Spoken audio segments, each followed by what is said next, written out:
राधे राधे गुरुजी। हाँ हाँ बेटा, राधे राधे। प्रश्न करना है। कल आप जैसे बोले कि हमें पूजा करते समय अगरबत्ती नहीं दिखाना चाहिए। हाँ। पर हमारे कलकत्ता में तो हर एक पूजा में अगरबत्ती ही ज्यादा दिखाए जाते हैं। कलकत्ता में नहीं, हर भारत में ना अगरबत्ती की प्रचलन है। लोगों को पता नहीं है कि बांस नहीं जलाना चाहिए। एक्चुअली क्या है, हमारे देश में ना ज्ञान का जरा सा अभाव है। साइंस भी ये चीज़ मानती है। साइंस में हर चीज़ क्यों बोल रहा हूँ, साइंटिफिक है।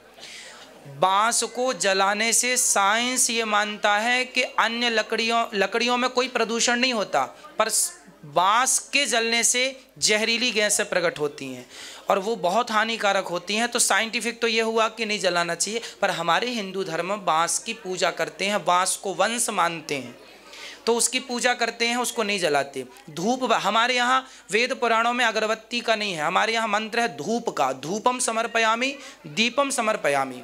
धूप दीप, हम लोग देखो आरती भी गाते हैं, धूप दीप तुलसी से।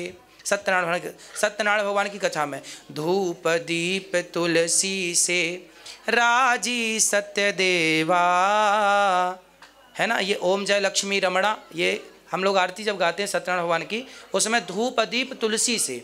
धूप दीप तुलसी है, अगरबत्ती में कहीं नहीं है। ठीक है। और एक प्रश्न पूछना है। वो बोलिए। जो साधु संत लोग रहते हैं जिसको आप सुबह प्रसादी बांटते हैं, वो लोग ऑरेंज कपड़ा क्यों पहनते हैं? क्योंकि हमारे देश का जो साधु है ना, सन्यासी, वो भगवा कपड़ा पहनते हैं। भगवा मीन्स ऐसे लाल, जो सूर्य भगवान निकलते हैं तब पूरा आकाश भगवा होता है। वो भगवा जो होता है ना, वो अग्नि का स्वरूप है। जैसे हम लोग अग्नि में डालते हैं सबको स्वाहा, उसी प्रकार संतों ने लाल कपड़ा पहन लिया, अन्य कपड़े त्याग दिए। मतलब लाल कपड़ा अग्नि सूचक है, मतलब उन्होंने अपने जीवन के सुखों को भी समाप्त कर दिया जला करके, और बस केवल आग के स्वरूप में चल रहे हैं, केवल धर्म के प्रचार के लिए, आत्म कल्याण के लिए। उनके सुखों का उनने तिलांजलि कर दी, सुख का त्याग कर दिया। कोई सुख नहीं, बेटे का, बेटी का, पत्नी का कोई सुख नहीं। अपना सिर भी मुड़ा लिया, सब अपना पिंडदान भी कर लिया, सिर्फ लाल कपड़े। समाज उनको तो कपड़े नहीं पहनाते, पर चूंकि समाज में रहना है तो शरीर को ढकना होता है, इसलिए वो कपड़े भी पहनते हैं। नहीं तो हमारे जो नागा साधु हैं वो तो कपड़े भी नहीं पहनते, क्योंकि वो भगवान में लीन है, उन्हें ज़रूरत ही नहीं है। पर समाज में जो रहते हैं वो शरीर को ढक के रहते हैं, क्योंकि मर्यादा है, और इसलिए वो लाल कपड़े, क्योंकि वो अग्नि का सूचक, अग्नि के तुल्य है, इसलिए। ठीक है। राधे राधे गुरुजी। प्रभु जी, हम मुंबई से आए हैं। माइक पास में कीजिए। हाँ जी प्रभु जी। मेरी मम्मी ने सबसे पहले आपको चैनल पे देखा था जी। तो फिर उन्होंने मुझे आपके बारे में बताया, तो मैंने बोला मम्मी मैं भागवत बहुत सुनती हूँ, पर मुझे अब और नए के बारे में मत बताइए। तो वो रोज आपकी कोई ना कोई मुझे स्टोरी बताते थे। तो सुनते सुनते एक दिन मैंने बोला मम्मी इतना फोर्स कर रही है, चलो मैं आज सुन लेती हूँ। मैंने आपका सुना तो मुझे इतना अच्छा लगा, धीरे धीरे करते मैं सुनने लगी। फिर धीरे धीरे मैं अपने बेटे को और हस्बैंड को भी, जैसे मम्मी मुझे बताते थे मैं उनको बताने लगी, पर इन लोगों को कोई इंटरेस्ट नहीं था।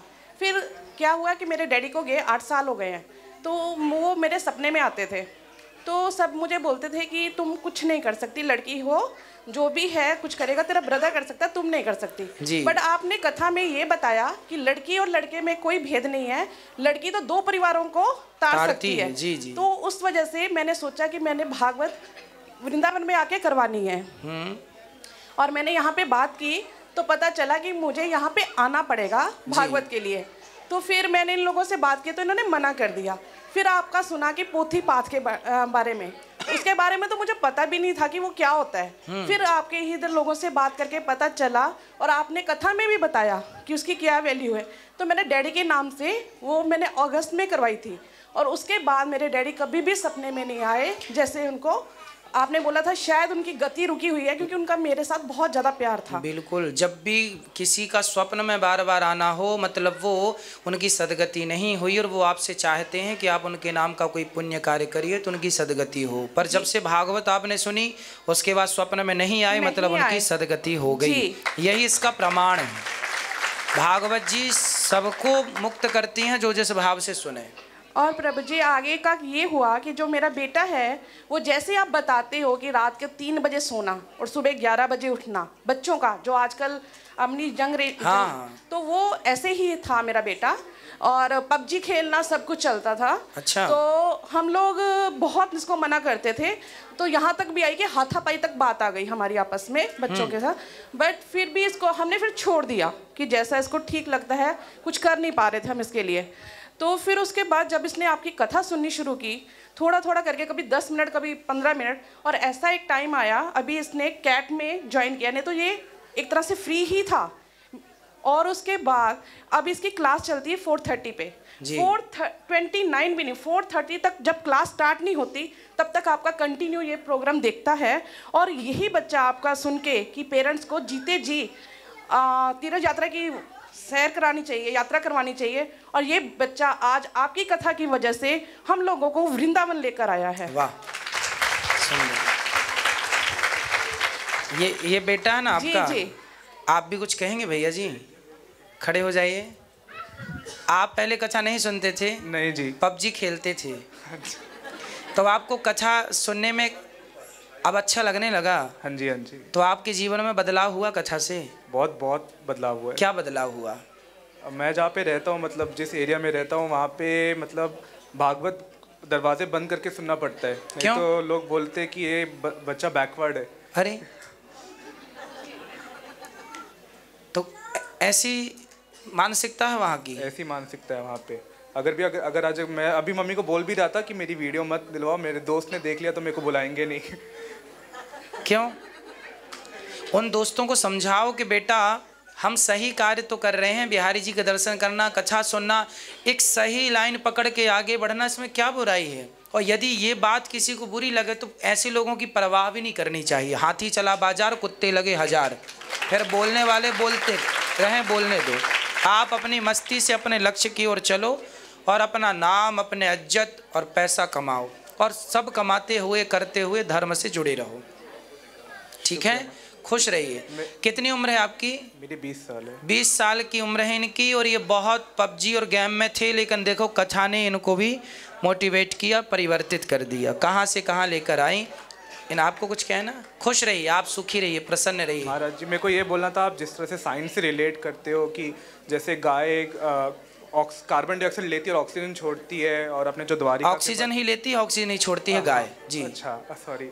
तो वो सब कुछ, मतलब जैसे आजकल के बच्चे सोचते हैं कि साइंस से भागवत का कुछ रिलेशन नहीं है, लोग सोचते हैं कि जो अपनी बाइबल है, ग्रीक माइथोलॉजी है, वो ही सब कुछ है। तो आपने जो प्रूफ किया है कि जो साइंस है वो अपनी भगवत गीता में सब लिखा हुआ है, उससे बहुत मेरे को लगा कि हाँ, मैं क्योंकि साइंस पढ़ता था तो उसके बाद मेरे को ज़्यादा विश्वास हो गया।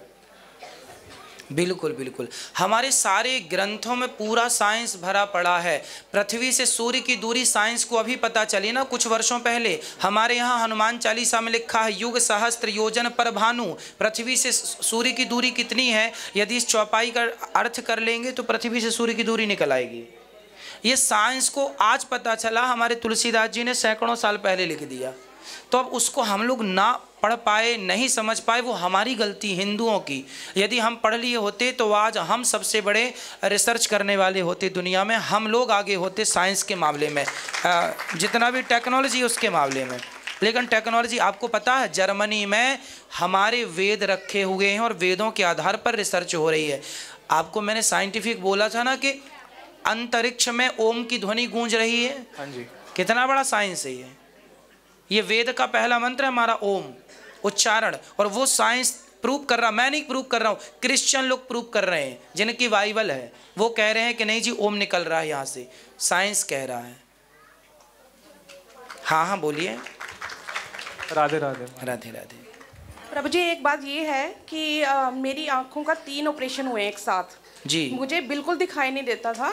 हाँ। तो इसीलिए ऑपरेशन के बाद मैं इसलिए बेटे को बोल रही थी कि मैं जाने के लायक नहीं हूँ, क्योंकि मुझे डॉक्टर ने भी बोला कि अभी बाहर नहीं जाना, कि कुछ भी हो सकता है, रिजेक्शन लग सकता है, क्योंकि मेरा कॉर्निया चेंज हुई है।